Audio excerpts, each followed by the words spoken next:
Bonjour, c'est Thierry Lhermitte. J'ai choisi de soutenir la Fondation pour la recherche médicale parce que la Fondation est utile pour tous les malades, quelle que soit leur maladie. C'est la seule à intervenir dans tous les domaines de la santé. Bonjour, c'est Marina Carrère d'Encause. J'ai choisi de soutenir la Fondation pour la recherche médicale parce que d'abord je voulais être chercheur quand j'étais petite. Ça m'est passé, j'étais nulle à l'école. Je suis quand même devenue médecin et en fait en 25 ans de médecine, j'ai découvert à quel point la médecine avait progressé, à quel point la guérison des patients avait progressé. Et ça a été possible grâce à la recherche et grâce aux travaux et aux découvertes des chercheurs. Donc évidemment, j'adhère à ce choix et aux travaux de la Fondation. La force de la Fondation pour la recherche médicale, c'est la rigueur dans le choix des équipes qu'elle soutient.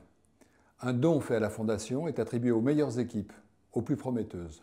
Il y a beaucoup de force évidemment à la Fondation, mais une de ces forces, c'est le conseil scientifique qui fait le travail de sélection. En fait, le problème, c'est qu'il y a évidemment énormément de travaux de recherche, il y a énormément de chercheurs qui travaillent sur différents domaines et qu'effectivement, elle effectue une sélection qui me paraît extrêmement pertinente et qui me paraît très importante pour les patients avant tout. Le financement de la recherche par les donateurs, c'est très important. Parce que pour certains projets de recherche, le soutien de la Fondation peut représenter plus de la moitié du budget. Sans ce financement, des projets de très grande qualité n'auraient tout simplement pas pu démarrer. Les soutiens financiers qu'apporte la Fondation aux chercheurs grâce en dons sont absolument immenses et on en a vraiment besoin. Alors quelques chiffres juste pour bien mesurer l'ampleur de ce besoin. Il y a 750 travaux qui sont financés tous les ans. Elle va attribuer jusqu'à 400 000 € pour permettre l'acquisition d'équipements. C'est absolument immense, mais c'est indispensable. Les chercheurs ne peuvent pas travailler sans. Il faut savoir qu'il y a des équipes qui sont financées pendant 3 ans et c'est cette continuité qui permet d'aboutir à des résultats. J'ai un souvenir particulier d'une visite de laboratoire que j'ai faite à Grenoble. C'est un laboratoire qui travaille sur la stimulation cérébrale profonde, qui est un axe de recherche sur le traitement de la maladie de Parkinson, de la dépression récidivante et du traitement des TOC. C'était vraiment, on m'a montré des vidéos de résultats vraiment très spectaculaires. Et c'est vraiment intéressant de voir que l'argent qui est mis dans la recherche amène des gens non seulement à chercher, mais à trouver aussi.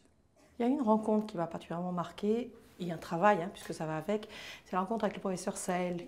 C'est un chercheur absolument fascinant, c'est un homme de passion, de conviction, et ces travaux qu'il a menés grâce à la Fondation ont abouti à la découverte de la compréhension des mécanismes des cellules de la rétine, et ça permettra certainement un jour de guérir les maladies de la rétine, donc d'empêcher la cécité. Et les chercheurs financés par la Fondation sont souvent de ce type, et ce sont des hommes et des femmes d'exception, de conviction, de passion, qui font avancer la médecine, qui font avancer la guérison, et donc qui font avancer le monde. La Fondation pour la recherche médicale soutient la recherche afin qu'elle bénéficie à tous les malades. Chaque année, elle soutient plus de 750 équipes de recherche dans tous les domaines de la santé. Votre générosité permet de sauver des vies. Vous le savez, la recherche médicale est essentielle pour chacun d'entre nous, nos amis, nos proches. Alors pour protéger tous ceux que nous aimons, aidons la Fondation pour la recherche médicale. Faites un don sur frm.org. A tout de suite sur frm.org.